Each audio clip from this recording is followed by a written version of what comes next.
Olá, uma boa noite, sejam todos bem-vindos. Hoje, dia 8 de junho de 2022, são 19 horas agora, estamos recebendo mais um ilustre convidado aqui nos seminários do PPG-7, Programa de Ciências Exatas e Tecnológicas da Universidade Federal de Catalão. Hoje recebemos o doutor André Dantas. O doutor André possui graduação em Tecnologia em Automação Industrial pelo IFRN, em Engenharia da Computação pela Universidade de Potiguar, possui mestrado e doutorado em Engenharia Elétrica, e de Computação pela UFRN, tem experiência em processamento de sinais e sistemas de controle PID, preditivo, fuse, adaptativo e inteligente. O André fala hoje para a gente sobre conhecendo a neuroengenharia, mas com certeza, André, eu e a audiência estamos doidos para te crivar de perguntas de inteligência artificial, de digitalização, de instrumentação e de outros tópicos, os quais você domina também. André, antes de mais nada, eu gostaria de lhe agradecer, tá, em nome não só da minha pessoa, por ter acatado o meu convite, mas do PPG-7 como um todo. Tenha certeza que a sua participação aqui nos engrandece muito, abrilhanta muito a nossa noite e o nosso canal do YouTube, que vai estar vinculado à sua apresentação. Convido-lhe também a vir conhecer a nossa universidade, agora que estamos retomando a vida normal e as viagens, né? Então, passando aqui por Goiás, venha a Catalão comer um pão de queijo com a gente, tomar um cafezinho, vai ser muito bom lhe receber aqui, tá? A nível de curiosidade, a região, tá? Não nós, mas a região está pululando aí de projetos na parte de engenharia elétrica. E aí eu cito aí os colegas do IF, aqui pertinho da gente de Tumbiara, que hoje estão com um parque tecnológico muito interessante. Tá? Às vezes você consegue vir aqui, conhecê-los também, passar aqui também pelo nosso programa. Certo, André? Muito obrigado. O palco digital é todo seu. Obrigado, professor André. Obrigado pelo convite, né? Bem, a ideia hoje é a gente apresentar um pouco, né, sobre a neuroengenharia, sobre esse nosso instituto, né, o Instituto Santos Dumont, que foca no desenvolvimento de algumas linhas, né, relacionadas ao Ministério da Educação, mas também linhas associadas à saúde. Então, eu vou começar, né, a falar um pouco sobre a instituição, né, a qual eu pertenço. Estou aqui também representando ela. E, na sequência, eu vou tentar falar um pouco sobre o programa de neuroengenharia, né? Inclusive, a gente está com inscrições abertas para o programa. Quem quiser entrar lá no nosso site, no final eu vou colocar alguns contatos, né, para a gente poder, vocês poderem acessar esse link e aí verem essas oportunidades, né, de tanto as oportunidades de trabalho dentro do Instituto, né, quanto as oportunidades em relação ao programa de mestrado. Então, vou falar, né, sobre a instituição, sobre o programa de mestrado em neuroengenharia e falar um pouquinho de algumas linhas, né, direcionadas à neuroengenharia, interface cérebro-máquina, interface cérebro-cérebro e neuromodulação. Então, é basicamente essa linha que eu vou tentar adotar aqui na apresentação. Então, o Instituto Santos Dumont ele foi idealizado, né, pelo neurocientista Miguel Nicoleles. E a gente tem uma inspiração forte, né, na figura do Albert Santos Dumont, né, para poder... Enfim, foi um grande cientista a nível Brasil, né, o pai da aviação. E nossos voos, né, eles são guiados pela inovação e responsabilidade social, com foco nessa região do Nordeste. Hoje a gente está locado, né, no estado do Rio Grande do Norte, na cidade de Macaíba. Depois eu vou mostrar um pouquinho mais sobre isso, né? E nossa missão é promover a educação para a vida, né? Nós trabalhamos com a formação na neuroengenharia, mas também com residência multiprofissional, formando cidadãos, né, por meio de ações integradas de ensino, pesquisa e extensão, e, né, a gente deseja contribuir para a transformação mais justa e humana da realidade social brasileira. Então, uma das nossas motivações para estar na cidade de Macaíba, né, foi o IDH, né, baixo da cidade, pelo menos na época que a gente escolheu essa localização, E a gente tem trabalhado junto com a comunidade local, tanto a nível de saúde, né, mas também tentando criar uma perspectiva em termos de educação, tanto com nossos programas de mestrado, residência multiprofissional, quanto com nossos programas de pesquisa e extensão, para que a gente consiga elevar o IDH, impactando localmente, né, principalmente localmente no município, mas também estendendo ao estado e à região Nordeste e, consequentemente, ao Brasil. Então, nós temos 3 principais rotas, né, que seriam a saúde materno-infantil. Então, a gente trabalha somos referência no estado do Rio Grande do Norte para a saúde materno-infantil, né, saúde da pessoa com deficiência, e nós temos o nosso programa de mestrado em neurociência e neuroengenharia, né, o Instituto de Neurociência, nosso programa é o programa de mestrado em neuroengenharia, onde a gente desenvolve as pesquisas. E nossa visão, né, como programa, eu estou diretamente ligado ao programa de neuroengenharia, como professor pesquisador lá, e nosso desenvolvimento sempre é focado na pesquisa aplicando na saúde, né, tanto na saúde materno-infantil quanto na saúde da pessoa com deficiência. Então, é interessante para a gente, importante, prioritário, que a gente consiga desenvolver tecnologia, desenvolver ciência focado no atendimento, né? Então, o Instituto, né, ele é uma organização social, como o IME, por exemplo, né? Ele está vinculado ao Ministério da Educação e a gente opera basicamente com dois CNPJs, né, dentro do Instituto Santos Dumont, que seria o Instituto Internacional de Neurociência, do Mandíbula Safra, que é onde a gente tem o nosso mestrado, o programa de mestrado em neuroengenharia, e o Centro de Educação e Pesquisa em Saúde Anita Garibaldi, que é onde a gente tem a residência multiprofissional, né, a gente essa residência ela foca, né, no cuidado da saúde da pessoa com deficiência no país, e lá a gente roda esse atendimento materno-infantil, né?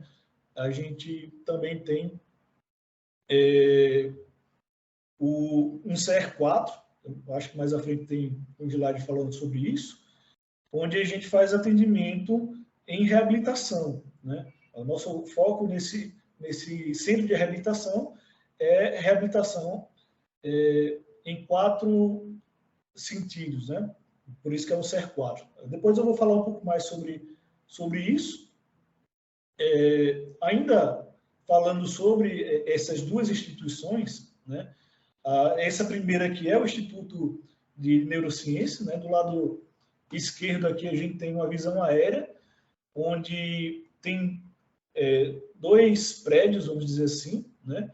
Antigamente eles eram ligados, mas agora a gente está evoluindo esse segundo prédio aqui. Então, no primeiro, onde eu estou apontando o mouse agora, a gente tem o Instituto Internacional de Neurociências, que é esse da fachada aqui do lado direito. E esse segundo prédio aqui, ele é agora o Parque Científico e Tecnológico Augusto Severo. Então, a gente está tentando contribuindo, né, para a formação desse parque tecnológico, de forma que a gente consiga atrair empresas, a gente tendo empresas próximas do nosso mestrado, assim como a gente também tem a residência multiprofissional, de forma que a gente consiga não só aplicar, né, na nosso programa de residência, no atendimento à pessoa com deficiência, no atendimento materno-infantil, mas que também a gente possa desenvolver produtos, ter parceria com empresas e elas possam comercializar os produtos desenvolvidos no nosso programa de mestrado. Então, a ideia é conseguir fechar, né, todos esses vínculos que a gente precisa ter para poder desenvolver ciência e tecnologia, assim como inovação. Então, aqui a gente tem uma foto, né, 2 fotos, basicamente, onde a gente vê a fachada, à frente do Centro de Educação e Pesquisa em Saúde, né, que a gente chama de ANITA, é o Anita Garibaldi, que ele é a referência no cuidado da saúde, né, da pessoa com deficiência e saúde materno-infantil para a 7ª região de saúde do Rio Grande do Norte.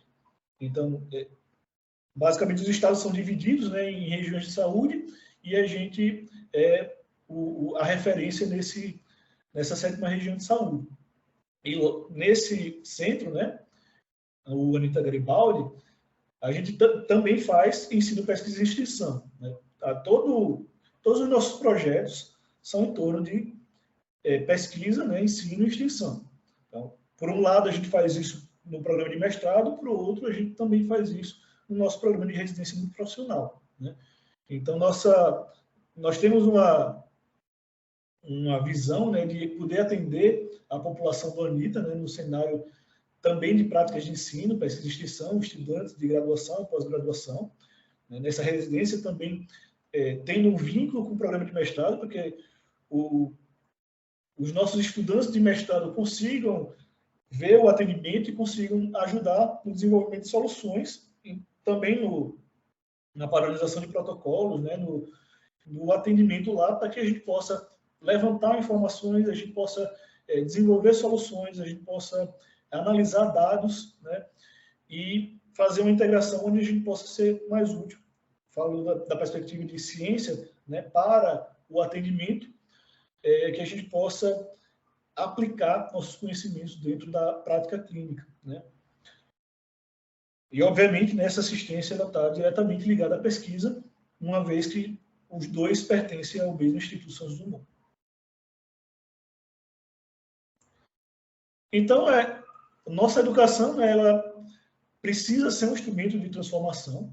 Então, a gente tem o programa de mestrado e o programa de residência, né, 2 programas que rodam nessas 2 instituições, mas a gente também acredita, né, no fortalecimento da rede de saúde através da educação.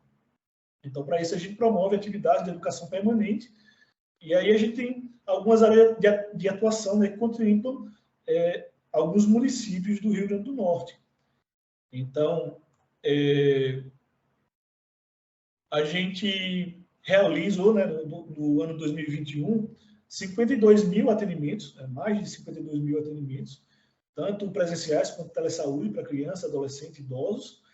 E a gente foi, como eu tinha já falado antes, né, a gente foi habilitado no ano passado pelo Ministério da Saúde como centro especializado em reabilitação. A gente usa a sigla SER, né, para atender SER 4, porque são 4 populações que a gente atende, né? Essa é a população com deficiência física, deficiência motora, intelectual e visual. Então, a gente desenvolve não só soluções tecnológicas do mestrado para a clínica, né, dentro desse contexto de reabilitação, também o atendimento materno-infantil, mas também a gente tem a clínica, né, que faz o atendimento direto nessas quatro populações, né?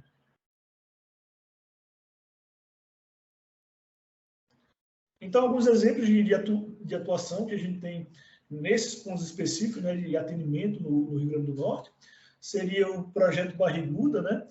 Então, ele iniciou em 2015 na comunidade dos quilombolas de Capoeiras, que é a maior do Rio Grande do Norte, né?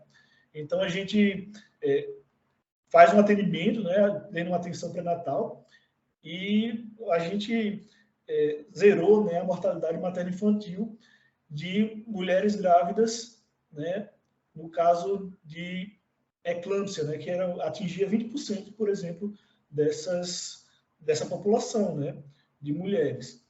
Então, nosso objetivo nesse caso é a gente conseguir levar nosso atendimento de forma também instrução, né, de forma a zerar essa mortalidade. A gente também tem uma outra atuação local, principalmente local porque é mais difícil a gente oferecer iniciação científica distribuída, não que não seja impossível, né?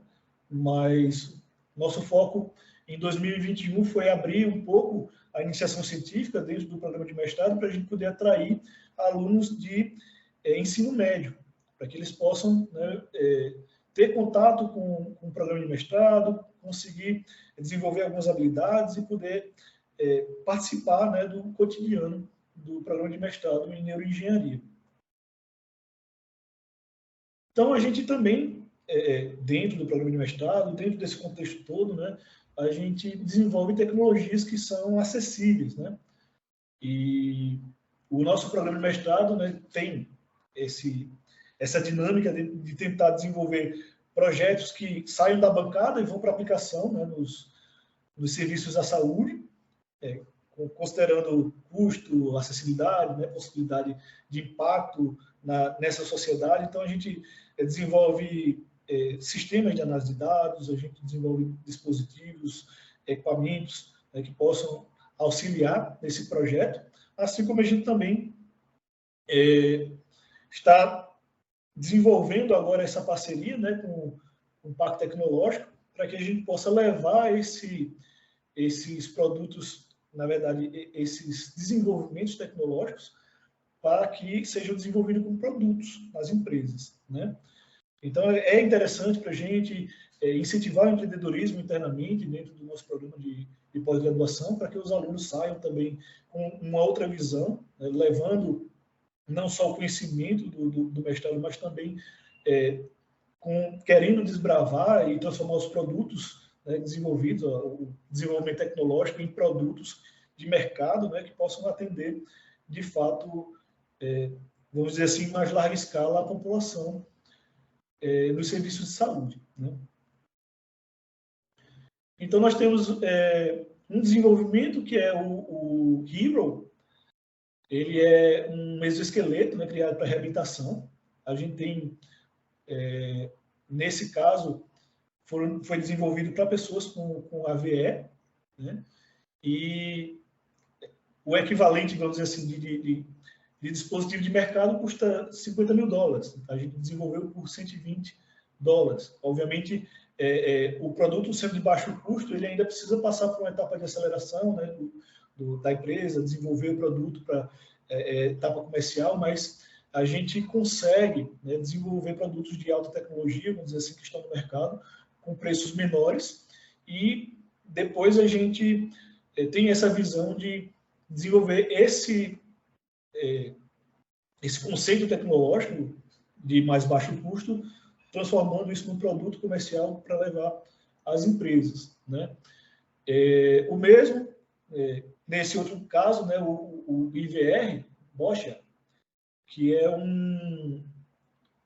uma junção, na verdade, de uma bola, vamos dizer assim, né, junto com um sistema de realidade virtual. Então, tentando desenvolver uma forma de você ter uma imersão na realidade virtual, gamificar esse processo, juntar também com os dispositivos tecnológicos desenvolvidos, né, para integrar com o jogo. Foi o projeto do João Paulo, por exemplo, né, que teve um registro de computador lá no INPE, né? E a ideia, né, é a gente conseguir integrar técnicas de registrar, por exemplo, o posicionamento do olho, né, que é o eye tracking, com realidade virtual dentro do sistema do Kinect, por exemplo, né, poder visualizar movimento, utilizar os joysticks daqueles que fazem o movimento, integram com o sistema, de uma forma, né, que possa ser aplicado no contexto de análise de desempenho e performance de para-atletas, né? E, enfim, aqui é um panorama geral, né, do nosso programa, o Instituto Santos Dumont. E aí, como eu falei lá no começo, a gente divide esse momento em 3 partes. O primeiro falando do Instituto, né? Nesse segundo momento eu vou falar sobre o mestrado em neuroengenharia.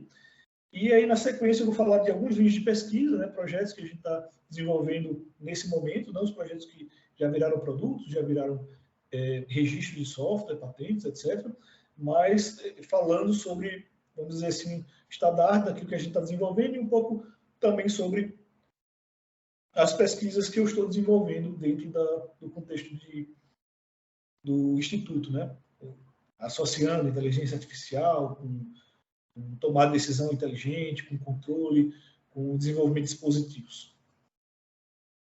A neuroengenharia, que é o nome que a gente escolheu para fazer o nosso programa, né, é uma disciplina da engenharia biomédica que usa técnicas de engenharia para entender, né,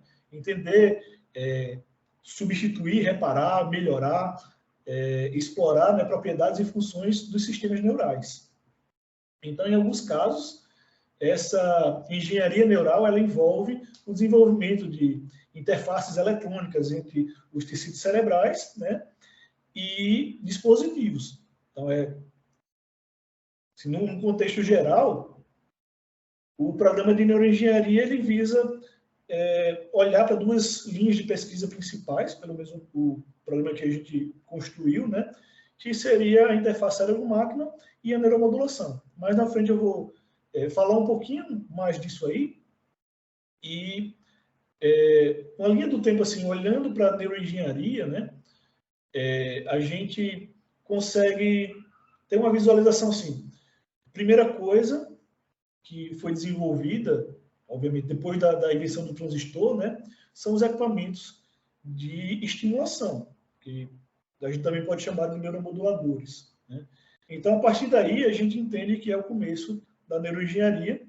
A gente tem o desenvolvimento, por exemplo, de implante coclear, marca-passo, estimulação espinal, estimulação de nervo sacral, marca-passo para diafragma e estimulador intraespinal, seguindo essa filosofia de neuromodulação, por exemplo, e ali na década de 1990, para os anos 2000, a gente fortaleceu também um pouco mais os conceitos de interface cérebro-máquina, que eu vou falar ainda um pouquinho na sequência. Então, dentro do nosso programa de mestrado, tem essa figura bem que relaciona, vamos dizer assim, todos os conhecimentos, tanto da neuroengenharia quanto aquilo que a gente entende que é o perfil do nosso egresso. Então, quando a gente planeja o nosso projeto político-pedagógico, né, nosso objetivo é que a gente consiga desenvolver competências e habilidades dos nossos alunos, de maneira que eles consigam relacionar a neurociência com engenharia biomédica, realizar pesquisa científica, né, integrar o conhecimento acadêmico na indústria, que ele seja apto para o mercado de neuroengenharia, né, seja apto também para o ensino, para trabalhar em equipe, transformar a sociedade e aplicar os conhecimentos de forma ética. Então, algumas são competências de saber fazer, de ser e conhecer, né, em termos, obviamente, do contexto de neuroengenharia. E aí, a gente tem a neuroengenharia como a visão geral, cujo objetivo é entender o sistema nervoso, desenvolver métodos para desordens cognitivas, né, restaurar as funções sensoriais, motoras e cognitivas, e trabalhar modelos de experimentação animal e análise laboratorial. E essa neuroengenharia, a gente dividiu, né, em duas principais linhas de pesquisa, que seriam a interface cérebro-máquina e a neuromodulação. Elas têm muita coisa a ver, né, talvez em alguns momentos elas sejam até pareçam ser a mesma coisa em alguns contextos, né, mas a interface cérebro-máquina ela foca na aquisição de processamento de sinais fisiológicos, identificar e diferenciar parte do sistema nervoso central e projetar principalmente dispositivos para aquisição, processamento e interface com o computador, né? Interface cérebro-máquina, interface cérebro-cérebro, interface corpo-máquina. E a neuromodulação, ela entra no contexto para a gente entender o sistema nervoso central e periférico, reconhecer os diferentes tipos de estimulação, aquilo que eu já falei, naquela linha do tempo, que várias formas de estimulação, né? Projetar dispositivos para a modulação de sinais fisiológicos. Então, basicamente, a gente está dividindo em duas partes, né, que são os neuroestimuladores e a interface cérebro-máquina, né, dentro desse contexto. E um dos desenvolvimentos que a gente pode listar, né, dentro da neuroengenharia, vamos dizer assim, que é o implante coclear, um dos dispositivos mais avançados, que ele precisa captar som, né, precisa traduzir esses sons em sinais elétricos, precisa amplificar, filtrar, digitalizar essa informação, transmitir essa informação para um processador, para um gerador de pulsos, ele precisa estimular também o nervo auditivo através de uma matriz, né, de eletrodos.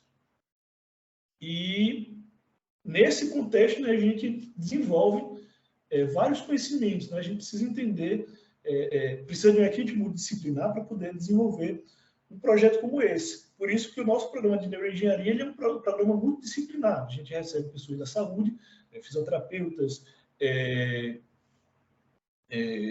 psicólogos, engenheiros de várias áreas, né? Engenheiro da computação, como eu, mas também engenheiros biomédicos, engenheiros químicos, engenheiros de materiais. A gente integra esse pessoal e tenta desenvolver algo em conjunto, como, por exemplo, esse implante coclear. Então, a gente precisa, nesse caso, entender a neurofisiologia, né, do sistema auditivo, a física dos sinais sonoros, a fala, a eletrônica, a programação, transmissão sem fio, né, e, obviamente, a interação entre o eletrodo e o tecido, para poder gerar os sinais de estimulação, né. Dentro do contexto, já, por outro lado, da interface cérebro-máquina, eu ainda vou falar um pouco de alguns desses desenvolvimentos. A gente tem, por exemplo, conseguir adquirir as informações através de uma matriz, né, tipo um EEG, que coleta sinais do cérebro, né, mas são eletrodos de superfície para pegar informações do nosso cérebro. Por exemplo, hoje a gente pode fazer também com implantes. E aí a gente, adquirindo essa informação, a gente consegue processar a informação, filtrar e classificar de tal forma que esse processamento resulte em uma interação com alguma máquina. Tanto a nível de jogo, né? Porque assim, a máquina não precisa ser uma máquina física fora, mas também poderia ser aquele conceito de jogos como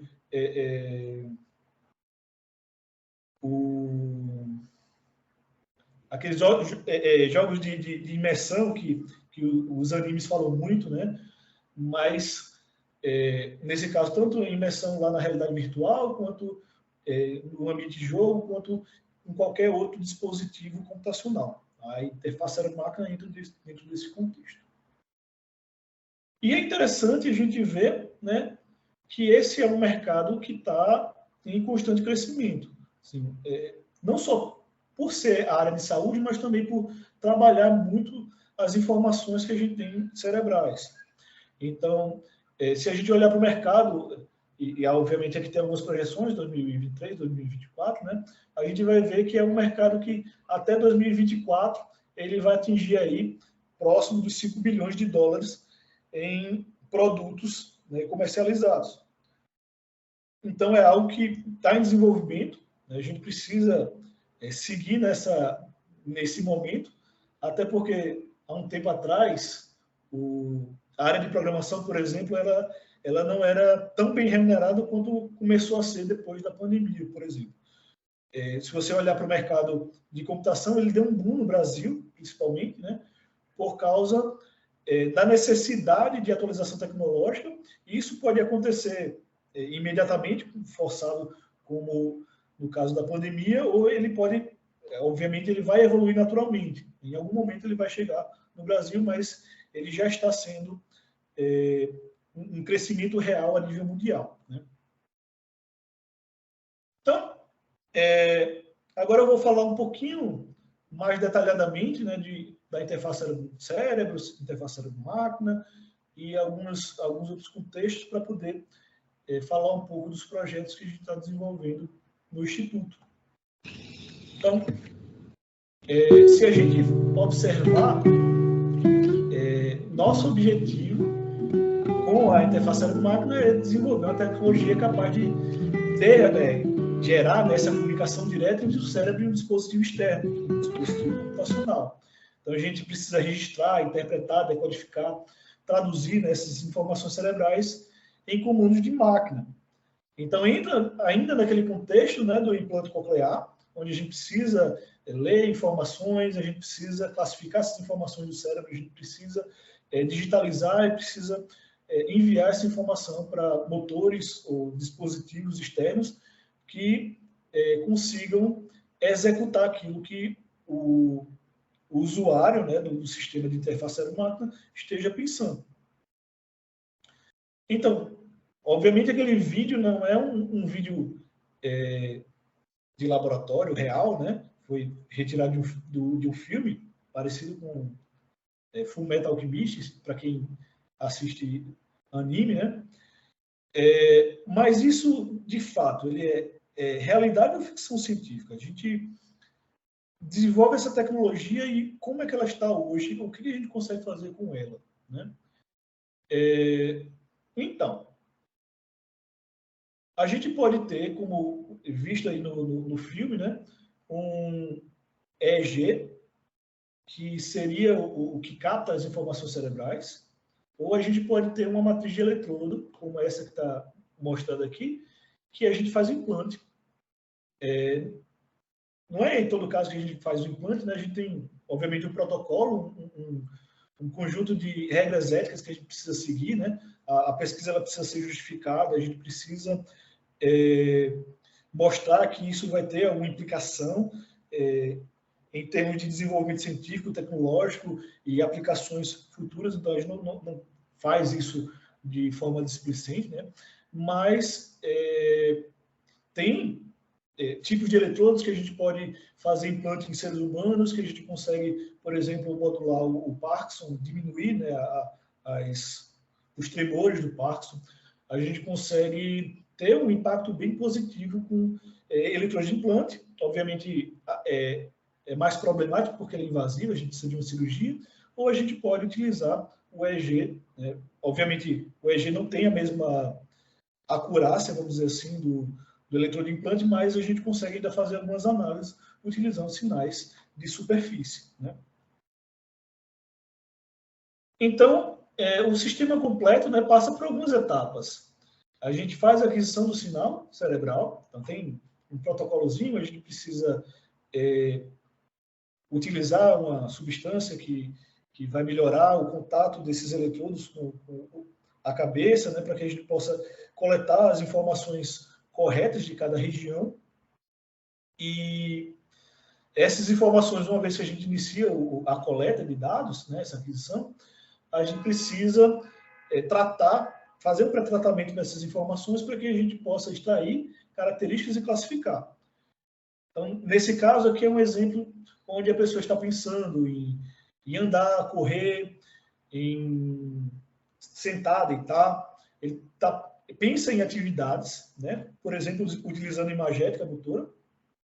E aí o sistema vai precisar entender esses sinais que são coletados, transformar esses sinais em uma classificação, porque o computador precisa entender essas informações. Além de entender, ele precisa mandar um comando para um jogo, para um robô, alguma conexão, né? Senão não é interface máquina. E a gente precisa gerar um sinal de controle que interaja com essa plataforma. Então, a plataforma, o jogo nesse caso, que é está sendo mostrado aqui através desse feedback visual, a gente está tentando fazer com que o avatar dentro desse jogo se movimente. Então, todo esse contexto, né, fazendo tudo isso do começo ao fim, seria interface cérebro-máquina. Então, há coisas que já são possíveis, né? Se encontra facilmente no YouTube, algumas aplicações, né, de EEG. Nesse caso aqui é um EEG mais comercial, então ele tem menos eletrodos do que mostrado na figura anterior. E, ao mesmo tempo que a pessoa pensa no movimento, o braço robótico executa baseado na intenção. Né? Então, se a gente consegue coletar dados cerebrais e transformar esses dados em informações digitais, de forma que a gente classifica, toma decisões, será que é possível agora fazer o inverso? Além de fazer interface cérebro-máquina no caminho onde a informação sai do cérebro indo para a máquina, será que a gente consegue fazer a informação sair da máquina e ir em direção ao cérebro? Então, isso é, vamos dizer assim, fechar a malha em termos de desenvolvimento tecnológico relacionado ao cérebro. Ou seja, a gente entende o suficiente para digitalizar as informações e, ao mesmo tempo, o suficiente para transformar essas informações digitais novamente em informações cerebrais, como se fosse um Matrix da vida, né? Pelo menos no futuro, a gente consiga transmitir informações, sensações, fazer upload de informações diretamente para o cérebro, aumentando a velocidade de treinamento, cognição e outras coisas que podem ser possíveis. Então, em alguns níveis tecnológicos, né, a gente ainda não faz aplicações com seres humanos, a não ser que a gente tenha como provar que o desenvolvimento vai ser benéfico, né, naquele contexto. Então, normalmente a pesquisa ela começa realizando pesquisas animais, com animais, obviamente seguindo os protocolos, submetendo o comitê de ética, tudo certinho. E, nesse contexto, o que a gente fez? Em 1999, a gente rodou um experimento onde informações do cérebro de um rato que estava em Macaíba, ele fosse transmitido via internet para o cérebro de um outro rato que estava lá nos Estados Unidos. Então, o objetivo, né, era saber se, para uma determinada tarefa, o rato que estava nos Estados Unidos conseguiria, a partir de informações prévias do rato de Macaíba, ele conseguisse desempenhar sua atividade mais rapidamente, né? Então, a gente treinou o rato de Macaíba para que ele conseguisse desempenhar uma determinada tarefa, e essas informações eram enviadas via internet, né, para o rato que estava nos Estados Unidos. E nesse artigo, né, a gente mostrou que é possível dar essas informações e auxiliar no desempenho mais rápido de uma tarefa do rato que estava lá nos Estados Unidos. Então, a gente conseguiu fazer o conjunto completo, né? Tanto coletar informações de um cérebro, né? Transformar essa informação em informação digital, transmitir essa informação via internet. Essa informação chegou num outro país, né? Ela foi decodificada, foi transformada, em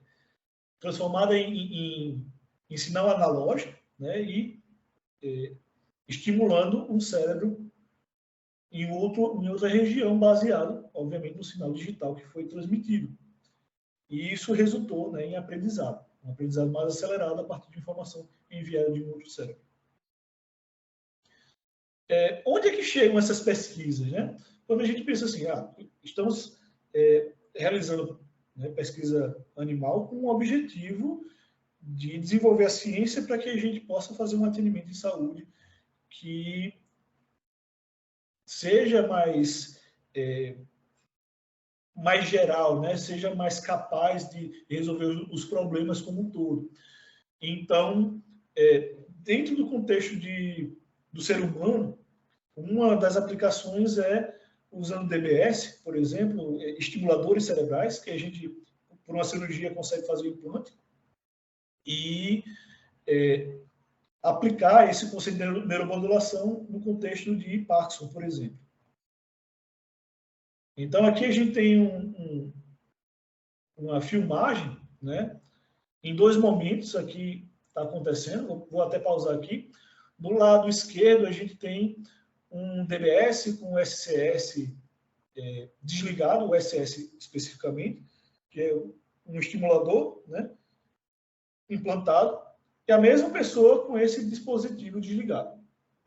Desligado do lado esquerdo e ligado do lado direito. Então, o objetivo é a gente verificar se houve, né, uma melhora de função para esse paciente depois que ele fez a cirurgia. Então, se a gente observar os resultados, né, numa caminhada simples, a gente vê que essa mesma pessoa, no vídeo da esquerda, ela tem muita dificuldade de caminhar, enquanto a mesma pessoa do lado direito, ela está caminhando com bem mais facilidade, por causa da estimulação, a neuromodulação que está sendo aplicada, né?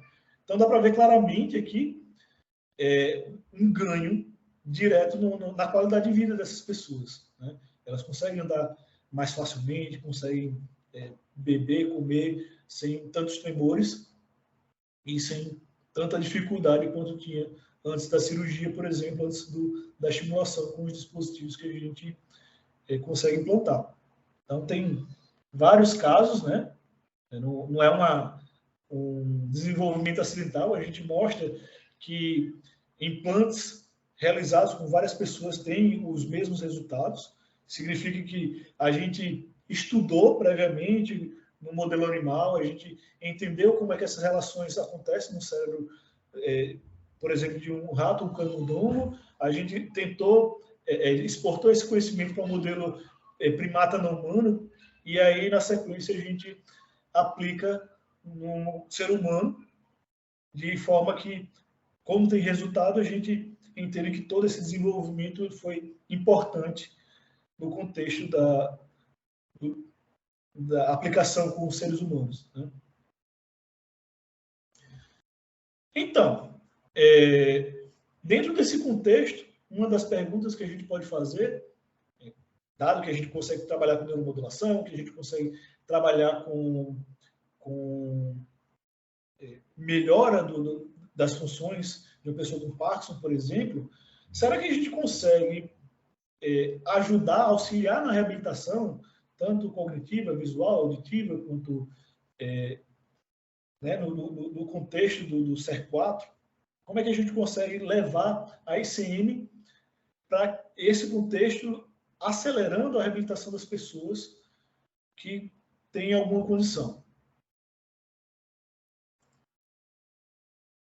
Uma das formas, né, nesse caso, sem utilizar métodos invasivos, né, a gente não fez uma cirurgia nesse caso, a gente consegue imergir uma pessoa com lesão medular, por exemplo, que tem paraplegia, não consegue movimentar as pernas, por exemplo.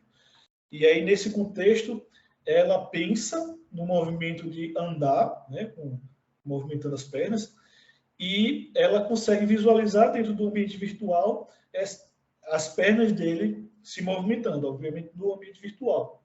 Isso estimula o cérebro, né?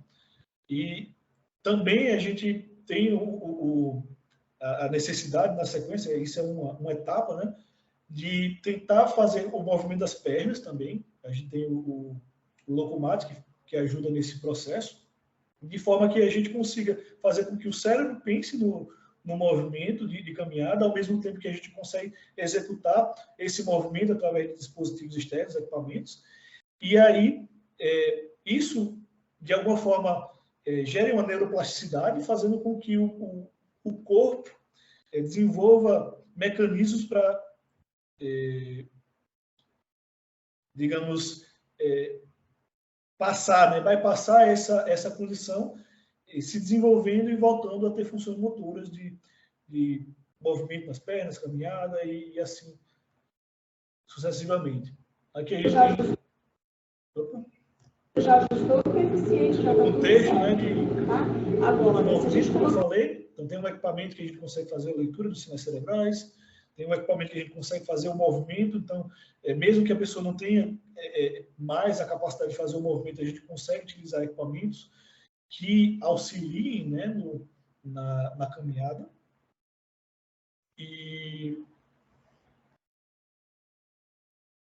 juntando, né, essas duas coisas, a gente, não sei se vocês se lembram, né, teve a Copa do Mundo aqui no Brasil, e o pessoal fez um treinamento, né, a gente selecionou pessoas com lesão medular completa, que tinham lesão crônica, né, não tinham movimento das pernas, tinham que fazer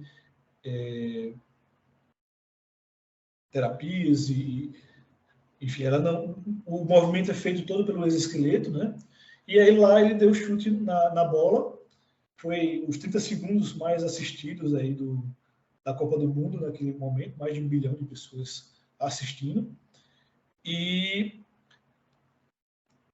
apesar do exoesqueleto, né, esse equipamento grandão, e dentro do contexto de interface cérebro-máquina, dentro do contexto onde a pessoa consegue pensar e ter feedbacks, tanto conseguir realizar a movimentação das pernas, quanto ter, por exemplo, lá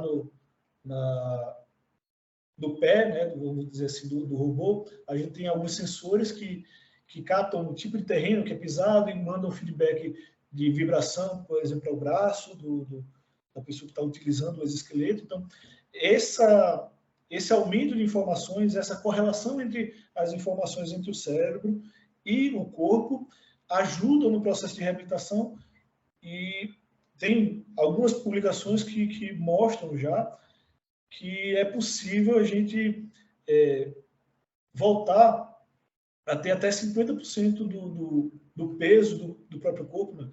Só para contextualizar, a lesão medular completa, crônica nesse contexto, as pessoas não tinham um prognóstico, né, de nunca mais voltar a ter sensibilidade, se for paraplégico, né, nas pernas, por exemplo, e não ter mais movimentação, contração.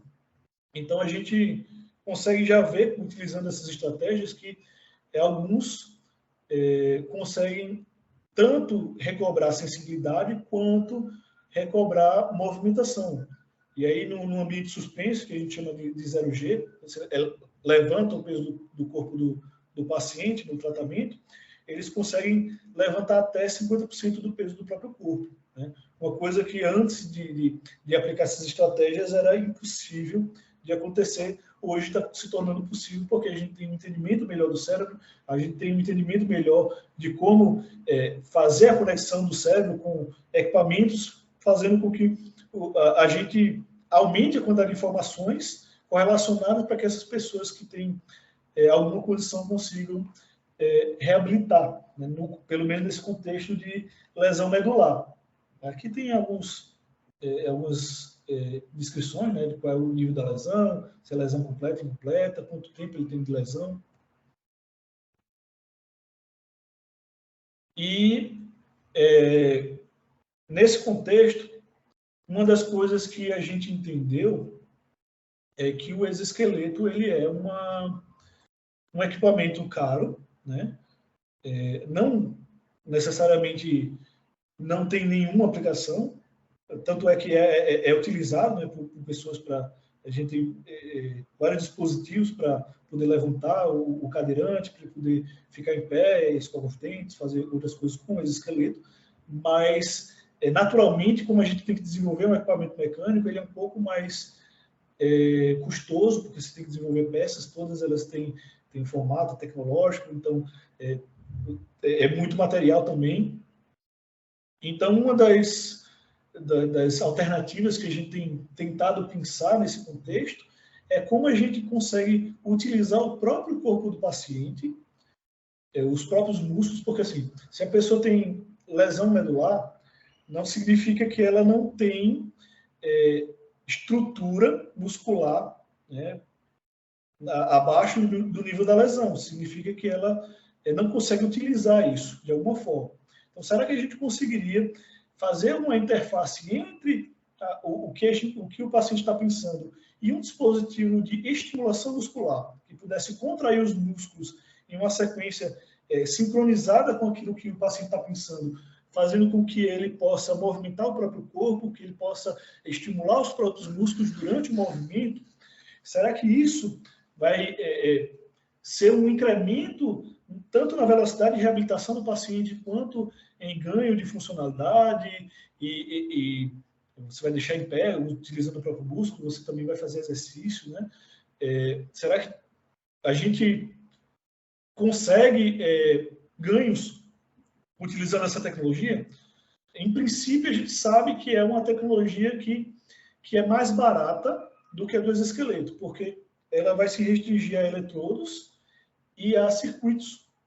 que a gente pode fabricar. Então, uma estimativa minha aí para fazer a estimulação de todos os músculos da perna, pelo menos os principais para o movimento da marcha, que é essa caminhada, seria um custo aí de R$5.000, talvez. E, obviamente, tem que dominar a tecnologia, então não é algo tão complexo. Mas aí tem vários problemas, né, que precisam ser superados, como a integração, né, com a interface com o cérebro, mas também a estabilidade do sistema de controle, né, como fazer esses movimentos de forma que pareça ser um movimento humano. Será que todos esses movimentos são possíveis? Qual é o nível de lesão? Qual é a classificação da Ásia? Até que ponto a gente consegue estimular pessoas, com pessoas com tetraplegia, com paraplegia. Então, a gente ainda tem muita coisa ainda para descobrir nesse contexto, né, que abre muito as possibilidades, se, obviamente, derem certo, né, porque a gente vai utilizar não só o movimento, como no exoesqueleto, mas a gente também vai utilizar o próprio músculo para fazer o movimento, o que gera mais sinais do corpo que poderiam ajudar o cérebro a correlacionar o movimento e acelerar a reabilitação.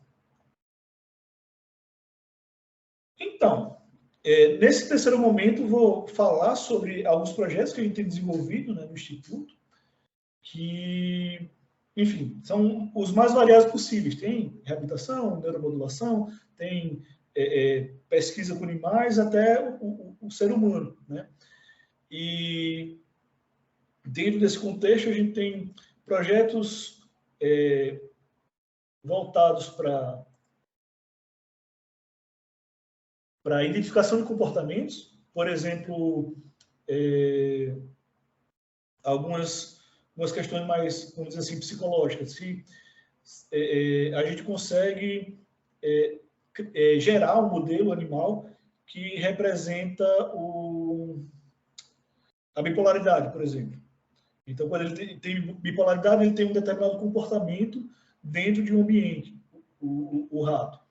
Então, nesse comportamento modulado, como é que a gente consegue analisar se houve esse comportamento, se ele andou muito dentro da caixa, se ele fez, quais foram as atividades que o rato fez dentro da caixa. Então, é uma forma, né, a gente desenvolver uma ferramenta para filmar essa interação, né, esse movimento do animal e dizer quais são as tarefas que ele está desenvolvendo dentro da caixa, sabendo exatamente, pelo menos principalmente, o que ele está, quais são as atividades, para depois a gente transformar isso numa análise, né? Quantas vezes ele ficou parado, quantas vezes ele se movimentou, qual é a distância que ele percorreu durante a movimentação, se ele ficou em pé, e assim sucessivamente, né? Nesse caso, a gente precisou utilizar ferramentas como programação, né, Python, rede neural, vamos dizer assim, Deep Learning, que é uma rede com uma quantidade maior de neurônios, que está sendo muito utilizada ultimamente para processamento de informações mais complexas, né? E a gente desenvolve, muitas dessas ferramentas são abertas, né? Open source, você pode acessar o GitHub, principalmente a gente está usando o GitHub para colocar essas informações no repositório. Um outro projeto que a gente tem dentro do contexto de conectividade cerebral, por exemplo, se uma pessoa com epilepsia, qual é o padrão de informações, qual é o gráfico que isso gera, qual é o formato de onda que é gerado quando acontece um caso de epilepsia, quando durante o Parkinson, qual é a diferença disso para uma pessoa saudável, né? Então, a gente tenta replicar esse modelo, ou esses modelos no animal, né, de tal forma que a gente consiga saber o que vai acontecer e que a gente consiga, de alguma forma, entender essa conectividade, qual é a mudança de padrão, quando a gente migra, né, do saudável para a condição com epilepsia, ou com Parkinson, ou lesão medular, enfim, e de alguma forma a gente consiga gerar tratamentos, criar tratamentos, nesse caso com eletroestimulação, né, a gente consegue modular numa área específica do cérebro de tal forma que, por exemplo, uma epilepsia não venha a evoluir para os tremores que a gente já vê muito tarde, vamos dizer assim. Se a gente tivesse um dispositivo para ler a informação do cérebro, isso poderia ser detectado já no início e ser gerado uma estimulação para cancelar o efeito dessa epilepsia. Então, é uma das pesquisas que a gente também está tentando desenvolver, tanto a nível de levantar o modelo e saber como é que ele migra da condição saudável para a epilepsia, quanto gerando sinais de estimulação para cancelar esse efeito, como a gente viu lá no caso do Parkinson, com pacientes humanos, né? E um outro projeto, esse aqui é um projeto mais, por enquanto, eu estou tocando esse projeto junto com o professor Denis e com a professora Caroline. Eles estão entrando agora no quadro de pesquisadores do Instituto e estão desenvolvendo a parte de protocolo e interface cérebro-máquina. Eu basicamente estou desenvolvendo o sistema computacional junto com hardware e a integração, a arquitetura do sistema para automatizar, né, o processo de terapia. E ele, né, é uma evolução, vamos dizer assim, do contexto do projeto Walking Again, tentando fazer com que aquele projeto consiga ser diversificado, vamos dizer assim, em aplicações, que a gente consiga customizar a utilização dos eletrodos, dos sensores inerciais, que a gente consiga fechar a malha, tomar decisões de controle, a gente consiga analisar essas informações de nível alto, que a gente consiga integrar com a interface cérebro-máquina para tomar decisões e, no fim, né, conseguir trazer ganho de qualidade de vida, que esse pessoal consiga ter ganhos de função, consiga voltar,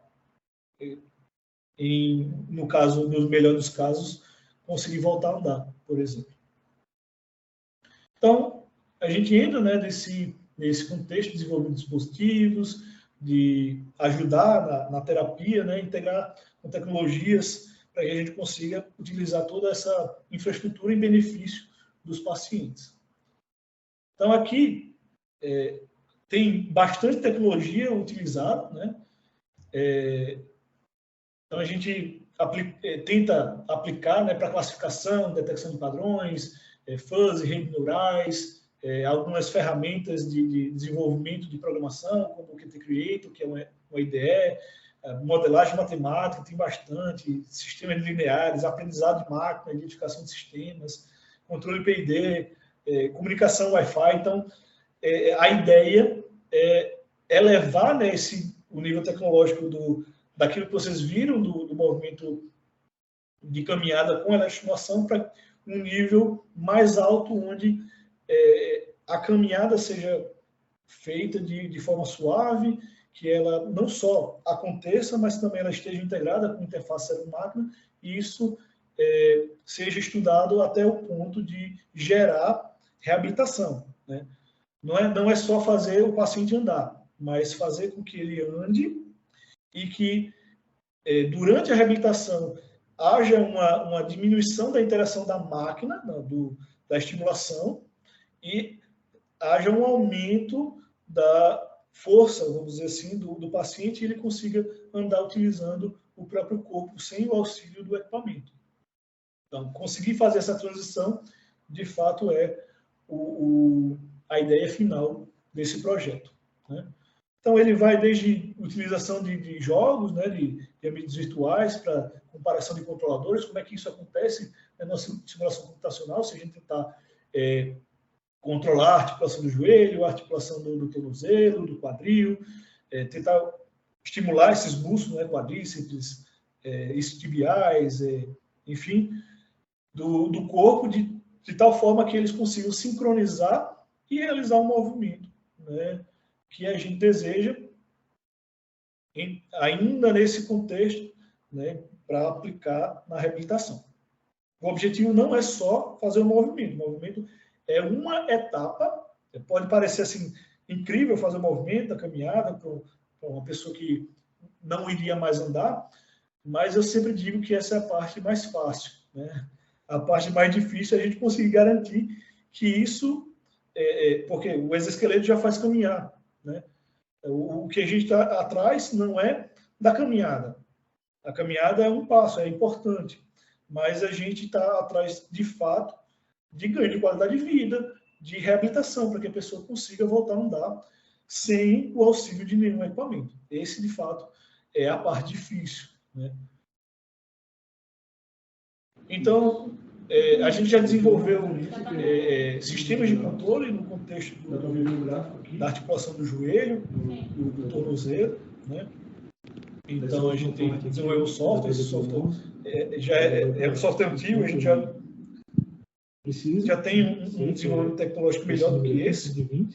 Então, a gente manda comandos, a gente diz qual é o ângulo da articulação do tornozelo, tanto para a dorsiflexão, flexão plantar, quanto a inversão, a eversão, né? E a gente consegue controlar 4 músculos ao mesmo tempo, de tal forma que o ângulo, em 2 graus de liberdade, ele consiga ser controlado de acordo com a referência que a gente setou no computador.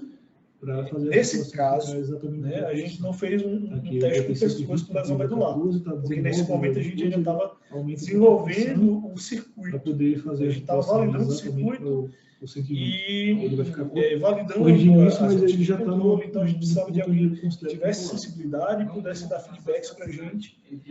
Mas a gente já evoluiu para aplicação com pacientes com lesão, mas ainda com sensibilidade. A gente está querendo evoluir para fazer uma aplicação mais geral. A gente está recebendo esses feedbacks, né, no desenvolvimento dos dispositivos e melhorando os equipamentos, o sistema de controle, a programação, de tal forma que a gente consiga fazer com que a caminhada ele fez mais força para voltar de uma forma quando ela não fez mais força, suave e inteligente, né, com algoritmos de controle envolvidos. A gente também tem o movimento da pedalada, que também é gerado com elastibulação. E,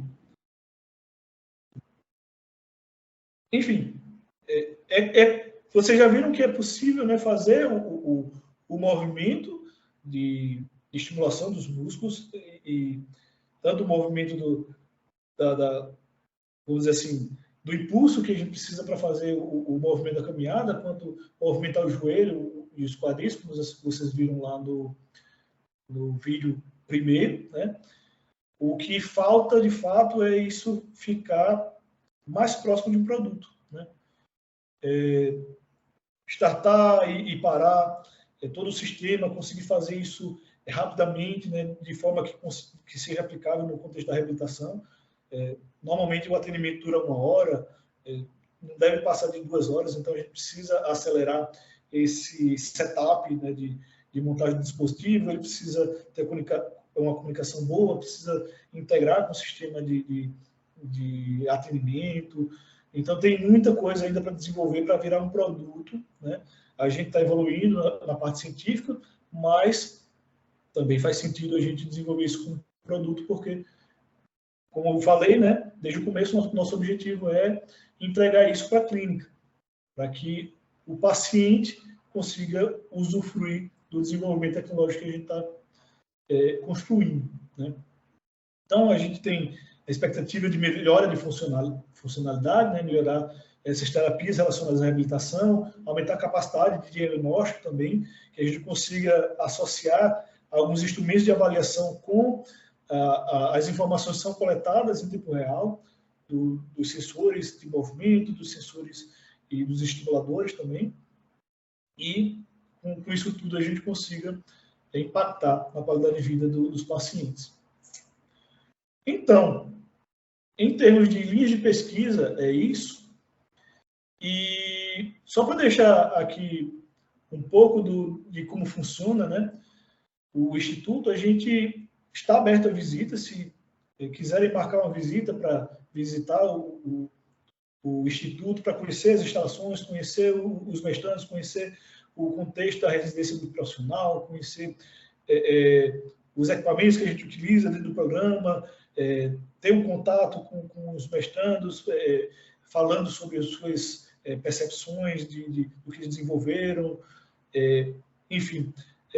Eu vou depois deixar o contato aqui, a gente normalmente aceita visitas e marca para um dia na semana, esse mês está sendo nas quintas, e a gente pode receber, né, vocês para ter um papo legal e a gente poder falar um pouco mais do nosso programa, né?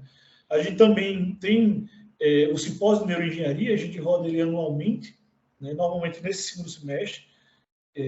A gente tem o simpósio de neuroengenharia, onde a gente recebe trabalhos, resumos para apresentação. Vocês vão poder ter contato, né, com outras pessoas que trabalham com neuroengenharia ao redor do Brasil, também a nível mundial. No ano passado, a gente convidou alguns palestrantes externos, né? No contexto de pandemia, a gente gravou alguns vídeos, ou alguns outros palestrantes fora do Brasil fizeram apresentações em inglês. E, enfim, foi muito legal, né? A gente conseguiu mostrar muito desenvolvimento na área de neuroengenharia, né? E, obviamente, a gente também está aberto a colaborações, né? Tanto para uso da estrutura, uso compartilhado dos laboratórios. A gente tem uma infraestrutura bem legal de laboratórios, tanto para desenvolvimento de circuito, desenvolvimento de impressão 3D, para fazer interface cérebro-máquina com EEG, com implante. A gente tem todo o processo, a gente ensina o processo todo do começo, para montar a matriz de eletrodo, para fazer a cirurgia, para fazer o implante.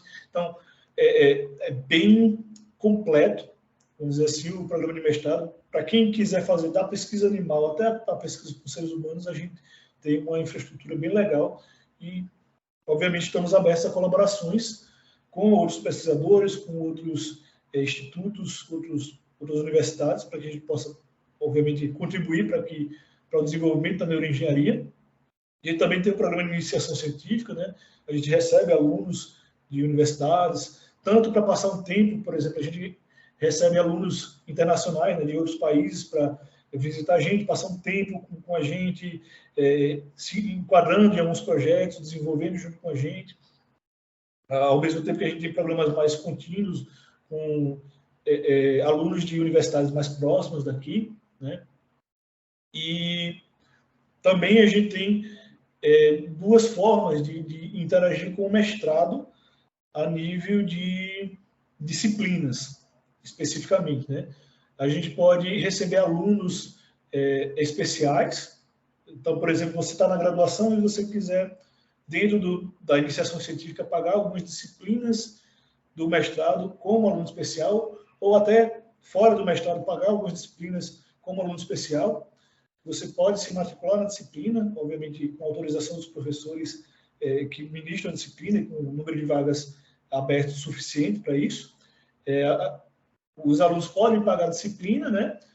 E depois aproveitar quando entrarem de forma oficial no programa de mestrado. Então, você pode, por exemplo, pagar...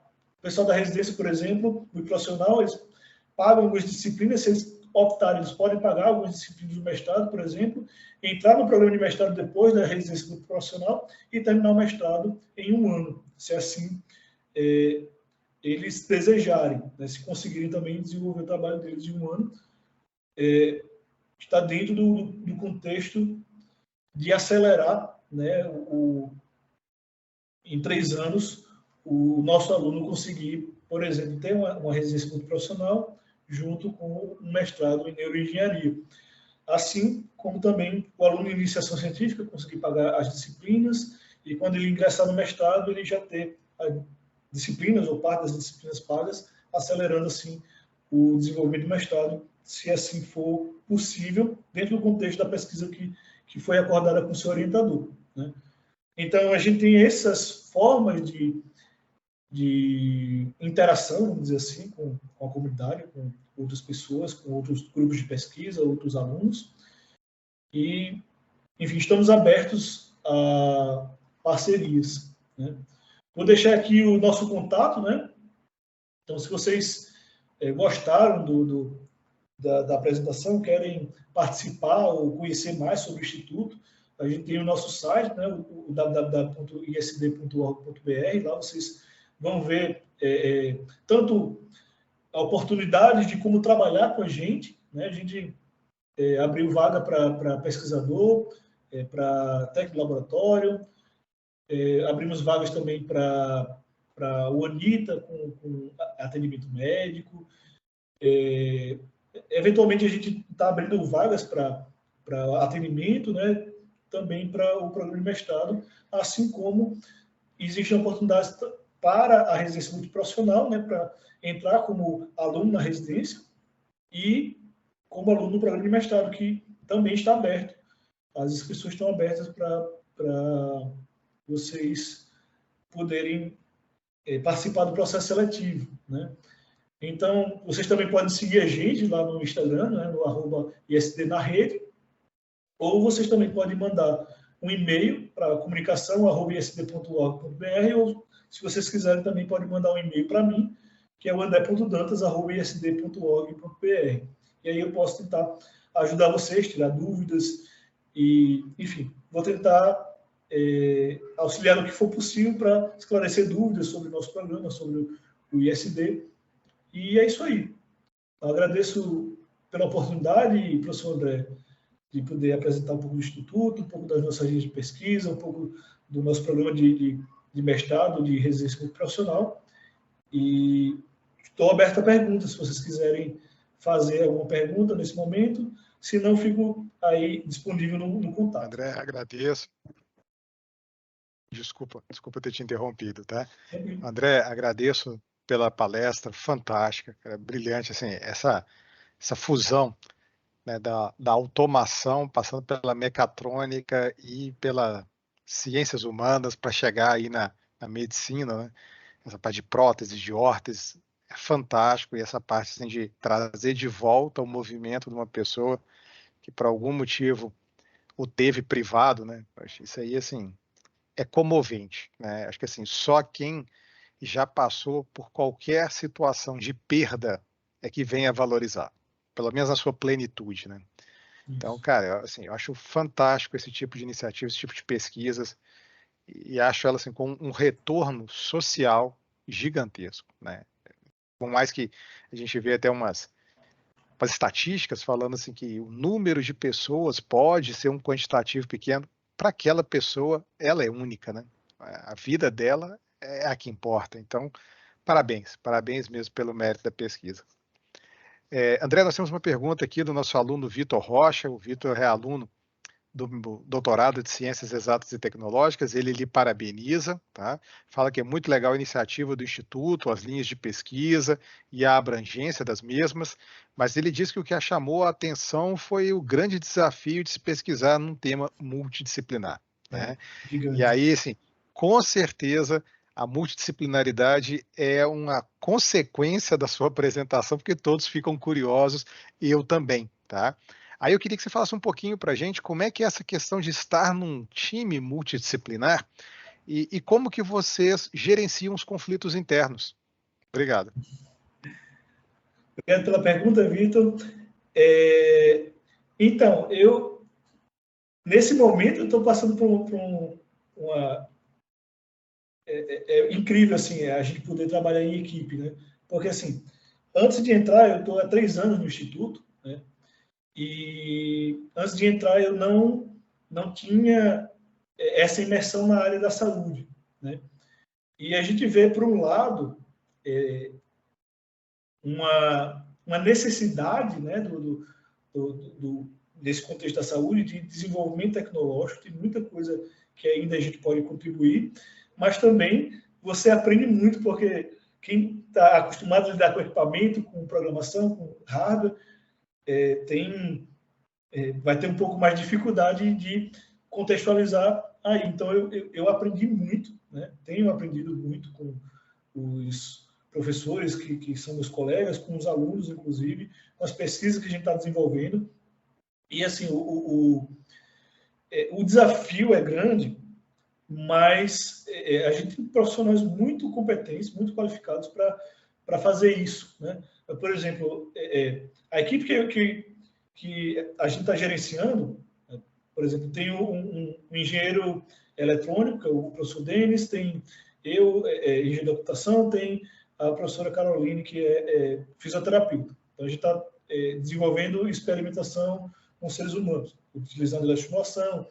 Então, eventualmente, a gente se encontra, né, para conversar. Na verdade, não é nem se encontrar, a gente conversa todo dia, tanto na ida para o Instituto, quanto nos corredores, na hora do almoço. A gente gosta muito de trocar ideias, de forma que cada um vai ajudando o outro naquilo que conhece mais. Não tem como eu ser melhor do que um fisioterapeuta numa aplicação à fisioterapia, mas eu também preciso entender da fisioterapia, e é por isso essa conversa é importante, para que eu possa desenvolver dispositivos que auxiliem a eles, ao mesmo tempo que eu consigo agregar tecnologia que eventualmente é abstrato para quem não conhece de tecnologia. Então, de fato, esse desafio é grande, mas a gente está trabalhando com pessoas muito competentes que conseguem selecionar aquilo que é prioritário, né, para a área de neuroengenharia. O professor Edgar, o professor Fabrício, vocês vão ver lá a lista de professores que tem um currículo assim, sensacional de cada um deles. O professor Ramon, pesquisa animal, Felipe Fiuza, a Carol. Então, são pessoas de vários países também, né? Não temos só pesquisadores brasileiros, e pessoas que desenvolveram bem em cada uma dessas áreas, para trabalhar com memória, com cognição, para trabalhar com estimulação, com atendimento, fisioterapia, com fonoaudiologia. Então, quando a gente tem essa interação e essas conversas, todo mundo aprende no processo, mas não perde o rumo, porque todos são competentes suficientes para selecionar os melhores direcionamentos para o desenvolvimento tecnológico que a gente está focando, né? Principalmente focado na área de interface cérebro-máquina e neuromodulação, que são nossas linhas de pesquisa, né? Não sei se eu respondi sua pergunta, Victor. Qualquer coisa é só refazer a pergunta, enfim. Eu creio que respondeu sim, excelente, André. Obrigado. Eu que agradeço. Obrigado, Vitor, pela consideração. Pessoal, por favor, se tiverem mais alguma pergunta, podem ficar à vontade, os microfones estão liberados caso queiram, se não, usem o chat aqui do lado, aproveitem o nosso palestrante aqui, o tempo dele, tá? André, eu tenho uma pergunta, tá? À vontade. Ele tem o seu primeiro nome e o meu último, né? O meu sobrenome é Dantas também. André, meus parabéns pelo seu trabalho, tá? Com certeza é um trabalho de extrema importância, como o seu xará falou. A importância de uma pessoa que não tem os movimentos, ele vê que pode retornar ao seu movimento, é uma alegria muito grande, com certeza. André, a minha pergunta é a seguinte. Nós vimos que tanto o exoesqueleto como a touca, né, eles estimulam o cérebro, né? Deixa eu só desligar o ventilador aqui, porque o microfone está um pouco baixo. Estou tentando... algumas palavras eu estou perdendo aqui no... Tudo bem. Ver se agora vai melhorar aqui um pouquinho para mim. Não sei se tem como você regular o microfone para aumentar a intensidade. Posso aumentar. Deixa eu ver. Aqui está no máximo já. Mas tá. A pergunta é simples, tá? Nós vimos que tanto o exoesqueleto como a touca, ele estimula o cérebro, né, para que a pessoa volte a ter os seus movimentos, mesmo que parciais, retomados. Né? A pergunta é a seguinte: quanto a neurologia, a neurociência evoluiu no entendimento do cérebro, do funcionamento do cérebro, para que com isso vocês possam ter um avanço, né, na pesquisa de vocês? Obrigado pela pergunta. Então, a gente precisa ainda evoluir muito. É um campo assim muito, muito complicado, né? Porque a gente não pode fazer de qualquer jeito. ele precisa sempre seguir os protocolos éticos.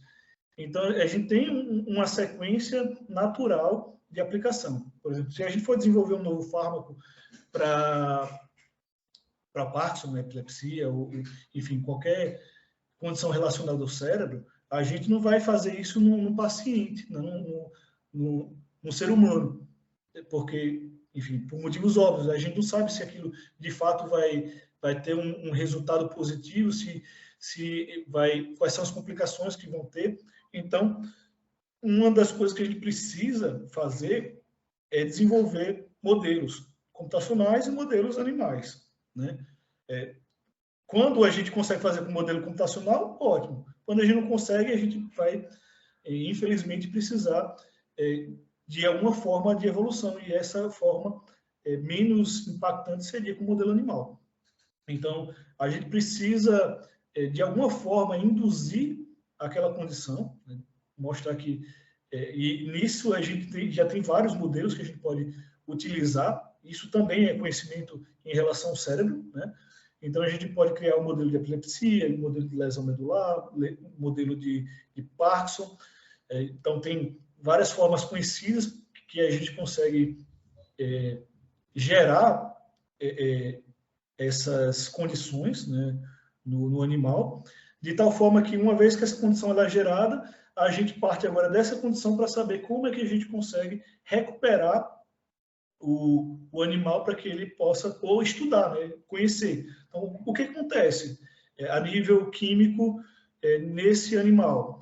Como é que esse fármaco novo que eu quero desenvolver vai atingir, por exemplo, a epilepsia? Então, eu vou ter que gerar um modelo de epilepsia, um modelo animal, vou ter que gerar esse fármaco e poder aplicar depois que esse modelo foi gerado, né, para que a gente saiba se ele funciona ou não naquele modelo. Aí, uma vez que ele funciona lá, a gente vai subindo, né, pode fazer experimentação com primatas não humanos, por exemplo, o saguis, que é até na apresentação aqui eu mostrei um macaquinho, né, com um implante que fazia interface animal, conseguia utilizar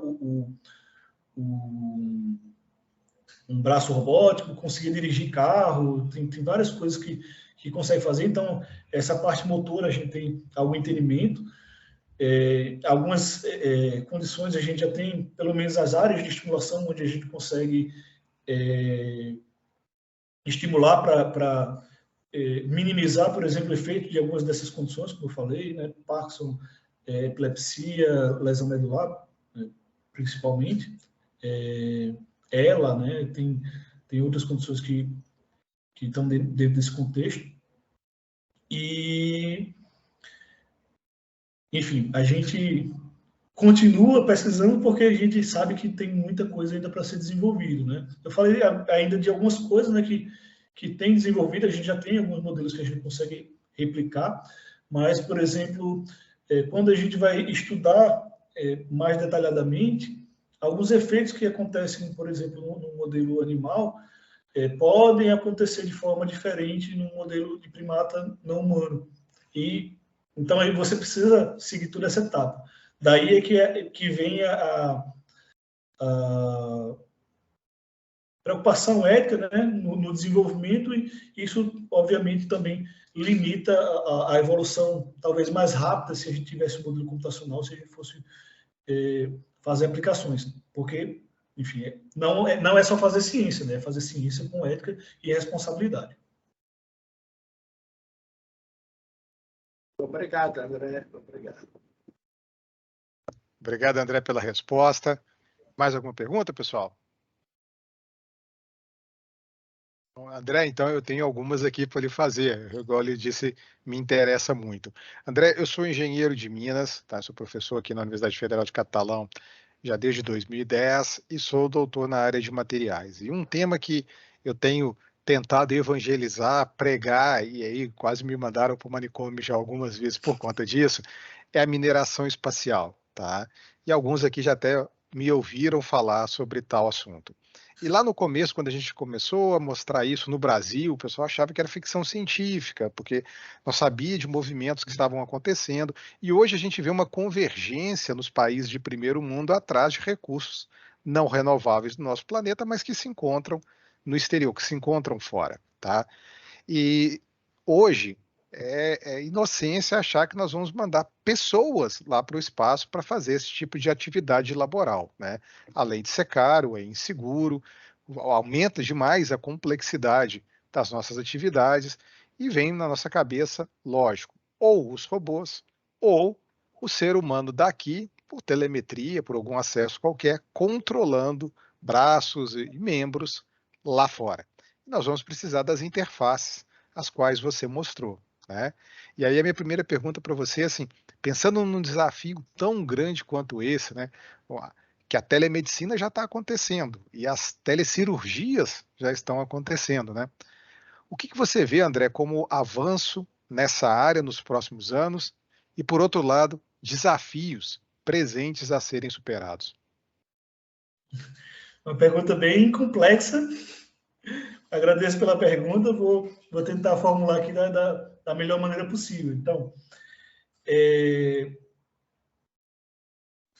não sei se vocês já viram, né, ouviram, uma das ferramentas que o pessoal está tentando levar para o espaço é a impressão 3D, né?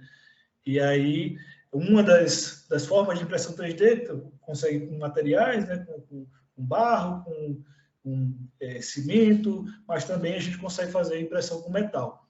Então, eu consigo vislumbrar que não necessariamente você precisa fazer tudo, mandar tudo, né? Você pode mandar já uma impressora, por exemplo, com materiais, ou até mandar o equipamento e uma impressora junto, quando o equipamento precisar de substituição de peças, a impressora fazer e substituir a peça, fazer manutenção, né? E, assim, em termos de manipuladores, a gente consegue, como já foi até mostrado no vídeo, né, fazer movimentação do manipulador. Mas tem uma limitação, eu imagino, tecnológica, né, até que é uma das que dificultam a interação, né, cérebro-máquina, que é o atraso. Esse é um problema assim que a gente vai sofrer bastante. Quando você pensa em comunicação com o espaço e mandar ações de controle do cérebro diretamente para outra máquina, o tempo de resposta disso precisa ser próximo do tempo de pensamento do ser humano. Então, uma coisa muito maior do que 500 milissegundos seria bem problemático de se controlar. Eu não estou dizendo que é impossível, porque, enfim, a gente pode ter formas de compensar isso com controle, com envio prévio, mas isso realmente é um desafio da perspectiva de integração da máquina com o computador. Quanto mais atrasado for esse sinal, mais difícil vai ser que a pessoa se acostume com que o cérebro se acostume com essa interação. Mas isso, assim, em algum momento parece que vai ser resolvido se a gente conseguir evoluir no entrelaçamento quântico, né? Obviamente, tem muita coisa sendo desenvolvida ao mesmo tempo. A neuroengenharia é apenas uma etapa que estuda a aplicação dentro do cérebro, mas se a gente conseguisse, de alguma forma, aplicar o entrelaçamento quântico na comunicação, a gente teria uma aceleração, né, da comunicação, vamos dizer assim, porque a comunicação seria feita de forma instantânea, independentemente da distância. Pelo menos tentaram aí com alguns milhares de quilômetros e conseguiram fazer essa comunicação de forma instantânea.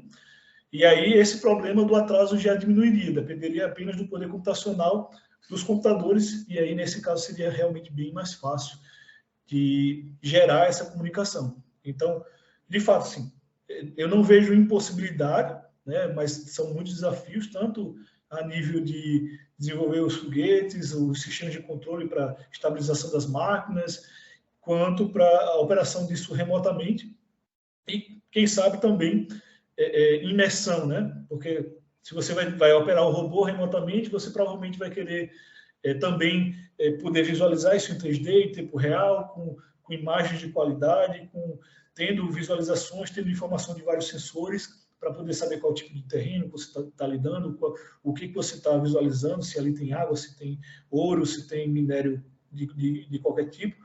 Então, realmente é um desafio que vai ser mais multidisciplinado que tudo aquilo que a gente falou aqui nessa apresentação, mas imagino que assim, pelo menos até onde a gente tem evoluído, tudo parece ser possível aí, talvez numa janela de 50 anos. Imagino que sim. De forma comercial, né? Porque assim, chegar lá não é necessariamente a gente já conseguiu, botou para Marte lá tudo, mas em termos comerciais é que a coisa pode ficar um pouco mais complexa. Não depende só de fazer a máquina, depende de toda a infraestrutura, fábricas que possam fazer substituição de peças, evolução de algumas tecnologias que possam limitar, né, o processo. Então, eu sou mais conservador em termos de tempo. Os seus 50 anos é que eu estou achando que nós vamos ter que reduzir, nós temos que acelerar isso aí. A proposta do projeto Artemis é o homem no espaço em 2025, né? Especificamente na Lua em 2025, né? Agora por conta da Covid talvez tenha algum atraso. As impressoras 3D que você menciona, 2021, com certeza. Eu acho que antes o Mars One, né? O Mars One. Sim, esperamos que isso venha a acontecer o mais rápido possível, né? André, e uma outra pergunta, agora sim, um pouquinho diferente do que você mostrou, mas ainda na temática, tá? Vocês, pelo visto, não estão atuando diretamente com prótese e órteses, né? Mas, com certeza, você conhece o que está sendo estudado. O que você acha ainda que falta, André, para a gente se aproximar dessa realidade assim, de termos implantes robóticos funcionais? Obrigado pela mais uma pergunta, muita pergunta difícil, mas eu não coloquei na apresentação porque não é uma linha diretamente ligada a mim, né? Mas a gente tem também desenvolvimento de órteses e próteses lá no Instituto, né? Inclusive a gente está montando agora um laboratório só de órtese e prótese para poder atender isso de uma forma mais direcionada à clínica, né? Mas, assim, qual é o maior motivo para o desuso de órtese e prótese? É o mesmo que eu comentei sobre a exploração espacial. É o tempo e a acurácia dessa conexão, né? Se você demorar muito tempo, então a pessoa não consegue se acostumar a utilizar um equipamento, não parece real. Porque, assim, se você movimentar o braço, você não sente atraso entre o que você quer que o braço se movimente e a movimentação. Então, quando começa a gerar atraso e dificuldade, por exemplo, eu queria abrir a mão, e aí a mão não abre, ela fecha, ou então ela não chega na posição exata. Mesmo que a gente diga assim, a gente consegue interpretar o pensamento, né, com o EEG, por exemplo, com 90% de acurácia. 90% não é o que acontece quando você movimenta o braço. Você movimenta com 100% de assertividade. Então, enquanto a gente não conseguir chegar ali nos 95%, 99%, né, a integração dessa interpretação até ser decodificada e utilizar uma órtese, uma prótese, e vai continuar tendo uma aversão, vamos dizer assim, à tecnologia, porque ela não vai parecer natural para a pessoa que está utilizando. Então, é um dos maiores motivos aí de desutilização, né? Porque a tecnologia ainda não está mais disseminada dentro do contexto da utilização, né, de órteses e próteses. Perfeito, André. E, André, como a nossa temática aqui no programa, ela permeia, né? Ela é materiais, você vê assim, hoje os materiais que vocês usam, tá? Eles estão adequados, eles precisam de melhorias, e aí eu gostaria de saber, assim, até mesmo por conta da sua formação em engenharia elétrica, na questão de supercondutores, tá? Nós temos alguns trabalhos acontecendo, não só aqui na cidade de Catalão, mas a nível de mundo, utilizando titânio, que é uma matéria-prima que nós temos no Brasil, e nióbio, para a produção de fios supercondutores. E indo nessa sua última fala a respeito dos atrasos de comunicação, a gente sabe que os supercondutores podem auxiliar na velocidade de transmissão, reduzindo a perda, inclusive elétrica, né? Diminuindo aquecimento, etc. Fora esse exemplo, por exemplo, em particular, o que você assim carece ou veja que seria importante de desenvolvimento de materiais para a sua área? Porque é uma possível colaboração que a gente pode vir a ter no que tange a gente desenvolvendo materiais para vocês aplicarem. Né? Não sei dentro do contexto de supercondutores, né? Porque, em geral, quando a gente, se for no fio externo, talvez dê para aplicar, mas no implante, por exemplo, não seria tão aplicável. Não sei se todo supercondutor precisa congelar ou ter baixa temperatura, então não sei se isso seria um problema, mas uma das, principalmente quando a gente fala de eletrodos de implante, o corpo vai rejeitar o implante. Ele vai, de alguma forma, ele vai tentar assumir, né, que aquela cirurgia ela foi uma lesão, e tentar cobrir o eletrodo como se fosse uma cicatriz, né? E aí, com o passar do tempo, aquele eletrodo ele tende a não funcionar mais tão bem e até parar de funcionar. Então, uma das linhas de pesquisa que seria bem interessante nesse contexto é trabalhar com materiais biocompatíveis. Quanto mais tempo ele conseguir ficar implantado, menos cirurgias o paciente vai precisar para poder substituir o eletrodo naquele contexto, né? Quanto mais tempo ele puder utilizar, melhor para ele. Então, esse é um dos gargalos assim, bem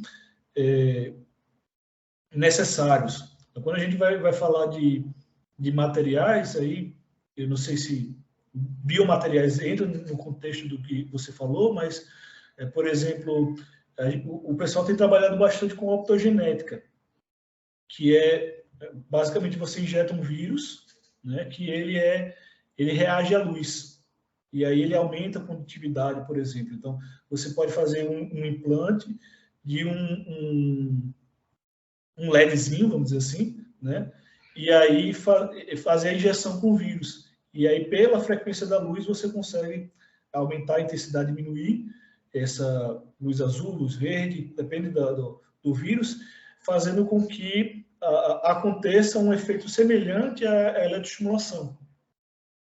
Então, por exemplo, você conseguiria coletar dados ao mesmo tempo que você estimula opticamente, sem precisar ser eletricamente. E aí você não interfere tanto na leitura dos sinais cerebrais. Então, é um dos caminhos que a gente está tentando desenvolver, né? Bem interessante. Uma outra coisa que eu vi que também seria bem legal, tem algumas máquinas de impressão 3D com metal, né, que eles chamam de microimpressão. Então, uma das coisas que, além do material biocompatível, né, para implante, a cirurgia e a fabricação do eletrodo também é uma coisa que é bem trabalhosa, né? Seria interessante automatizar. Qual seria o caso utópico, vamos dizer assim? Se você pudesse pegar um scanner 3D, durante a cirurgia você pudesse fazer o scanner direto da pessoa, do paciente, né, com a forma que ele tivesse, com a curvatura necessária, tudo exatamente para aquele paciente. E a partir disso, no sistema 3D, você pudesse imprimir o eletrodo já com o formato e com as conexões corretas e com os fios saindo, né? Então, pelo menos a parte do eletrodo e da camada, eu já vi que é possível fazer, né? Mas essa integração com o scanner 3D, eu não sei se o tempo de impressão permite que você consiga fazer isso no tempo de uma cirurgia, por exemplo, ou alguma outra coisa. Mas seria um sonho, né? Você conseguir escanear e imediatamente você conseguir gerar um eletrodo próprio para os implantes nas regiões que você já quer que sejam implantados, e aquilo, depois de implantado, ter a maior compatibilidade em termos de locais, né, de coleta de dados, que estimulasse ou modulasse um Parkinson ou outras condições de forma efetiva, né, nas regiões corretas, imediatamente, sem você precisar ter tempo de fabricação, de dispositivo, etc. Em termos, não sei se isso entra no contexto também de materiais, né, mas, por exemplo, o setup da eletroestimulação, naquele contexto que vocês viram, é bem limitado, né? Porque você tem que passar muito tempo para saber onde é que você tem que posicionar os eletrodos na perna. Então, assim, até tinha pensado isso em algum momento, tentei conversar com alguns alunos, se a gente conseguiria fazer uma tatuagem já no formato de eletrodo que ajudasse na compatibilidade e enfim, já pudesse estimular diretamente isso. Então, tem alguns pontos, principalmente quando a gente vai interagir diretamente com o cérebro, né? Essa parte mais superficial é um pouco mais preciosismo, talvez, não sei. Mas quando a gente fala em biocompatibilidade, é uma coisa realmente importante e customização para cada caso é bem importante em relação à interface cérebro-máquina. Muito interessante, André. Muito obrigado pela explanação. Pessoal, mais alguma pergunta?